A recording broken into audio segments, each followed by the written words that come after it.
All right, guys, today we're going to run through the data and go through some stocks on the daily, and then we'll break it down even further on Sunday, okay? So please subscribe if you find this info helpful, and then come back for Sunday because that's when we're really going to break down what we think could happen for the week ahead.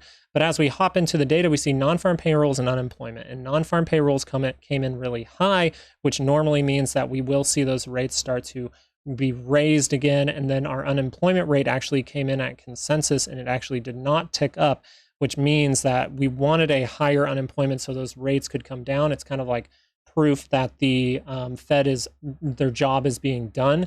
But since it comes in even, the actual hip fire reaction in the morning was correct, but then we started to see some green bars. Right off the bat on the SPY is these purple lines here. And what did we say about the purple lines? This is just what the options have priced in for this week. And you notice that we actually came out of those purple lines and we quickly bought right back into them. And now we're trying to see, are we going to get this daily to curl over? If we get this daily to curl over, we can see some real strength in this, and we can actually go to the top of this triangle pretty dang quick.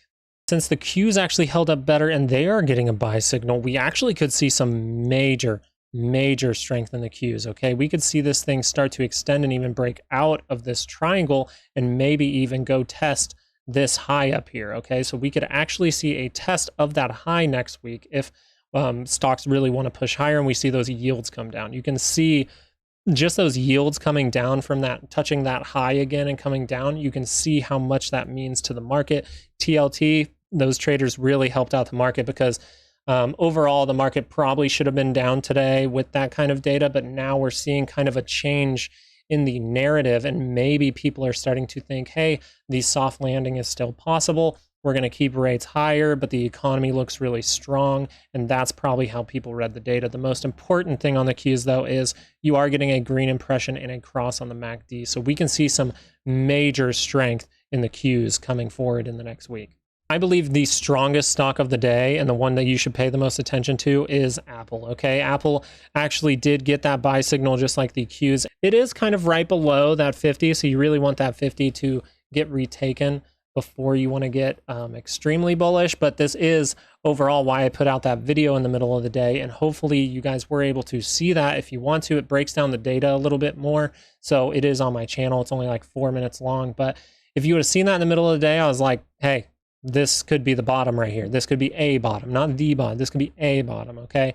So the most important thing about Apple, we were paying attention to this wedge that we saw forming over the last few days. We broke out of that on Monday, so that's when we started really talking about it. We got a little retest, and then we started to move higher, okay? And then the thing that we've been talking about for almost like 2 weeks has been this purple zone, and I've been telling you for quite some time, if you were subscribed, that we needed some direction by getting in or out of, or getting out to the downside or out to the upside on this zone. And you notice we tried to break below, we bought back up. We tried to break below, we bought back up, and then we break cleanly to the upside. I overall believe that the upside is going to be the direction, mainly just because Apple looks so good. And then the other things we have going for us that Apple could see some major strength. Okay, you have a daily divergence on the RSI and the MACD. You can see that on those indicators down here, and then you see the price going lower while the MACD and RSI are going higher. So we could see a bounce all the way up into this resistance zone, but we're going to get to those bullish and bearish cases, okay? We're going to get to that Sunday. Okay, Tesla here actually got its buy signal a couple days ago, and the only thing that worried me with Tesla was we had an indecision day yesterday. That's what this bar is right here, and that means if we cut the top of it, then we want to go higher. If we cut the bottom of it, then we possibly want to go lower.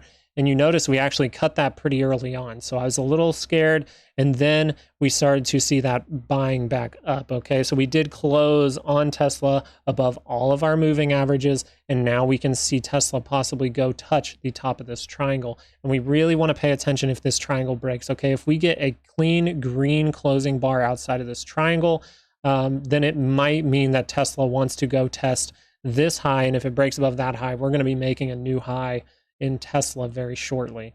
We're going to save that for Sunday. I gotta save it for Sunday.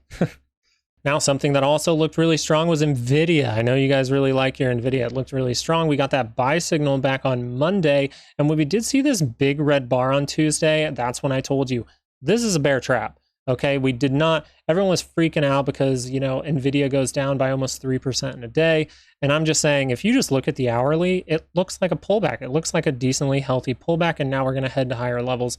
I wouldn't be surprised for us to get more pullback or more consolidation before we go higher, but right now, you're closing at the high of the day, okay? So when we close at the high of the day, that means that there's some strength, and we could even see some kind of gap up, and we could see this thing start to really take off. We just want to be aware of whatever data is coming out next week. We do have FOMC minutes on Wednesday at 2 p.m. and then we have CPI. The CPI on Thursday is what I'm mainly going to pay attention to this week.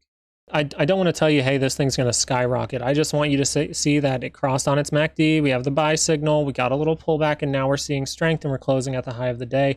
It's kind of just asking to go fill this gap. So I believe that we are at least going to fill that gap by next week. Amazon on shorter time frames, we've been talking about on this channel that, you know, left, head, and right shoulder. And look, we did not break below this low. What have we been saying pretty much every single time? If we do start to see weakness, we want to start to make new lows, and we're not doing that. So you're not seeing anything do that. Hopefully you guys noticed that throughout the day, because we mentioned that a few videos back. And if you pay attention to those types of things, it can really help you out. Overall on Amazon, I'm looking for that hourly head and shoulders to actually break to the upside and see some more strength, kind of like we're getting in Apple and Tesla. The biggest and most important thing, so give yourself a pat on the back if you made it this far, is the VIX. Okay, the VIX, you notice we try to get above 20, right? We tried, but we dink off it and we come right back down. And what did we do? We broke our little mini trend line here, and then we also closed below the 200. So the next step for us to get, you know, bullish and see an even bigger move is we want that to close below the 50. Once we close below that 50, we are definitely going to fill this gap on a closing basis, and we might even, with a big pop in the market, we might even go all the way down to 1212 before we see volatility come back in this market.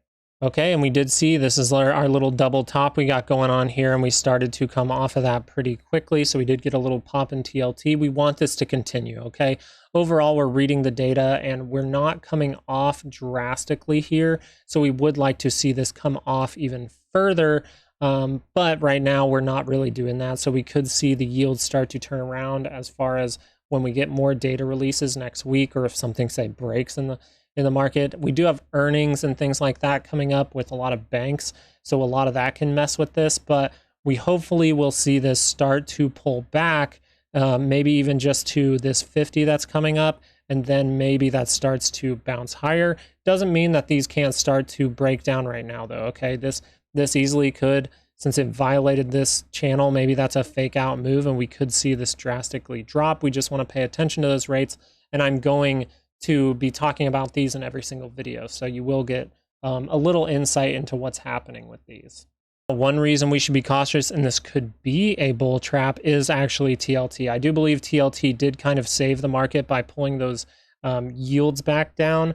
Maybe people do think that we're not going to have recession or something like that, and TLT really did. Okay, TLT buying like this is why we overall got that pop in the market, in my opinion. Now, what we're doing here is we are pulling back, and we could see this just drop right away. We can see this bar closing below all the moving averages on the 30, and we could head towards that 82.50 pretty quickly. We could also see this just come touch that high or that low one more time, and then maybe we start to see some recovery again in the TLT. The main takeaway from this video is we're getting that big bounce, and it looks like that we might have found a short-term bottom. And I didn't bring up the put call ratio, but I will pull that up on Sunday. So if you subscribe, you'll get that.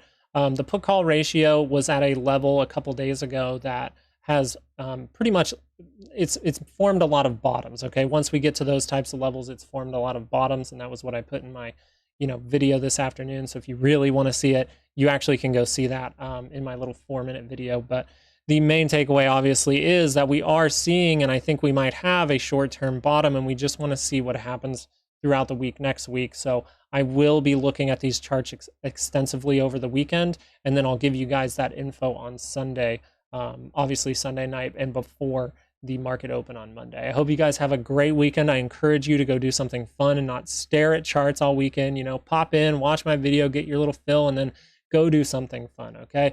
Have a good weekend. Peace.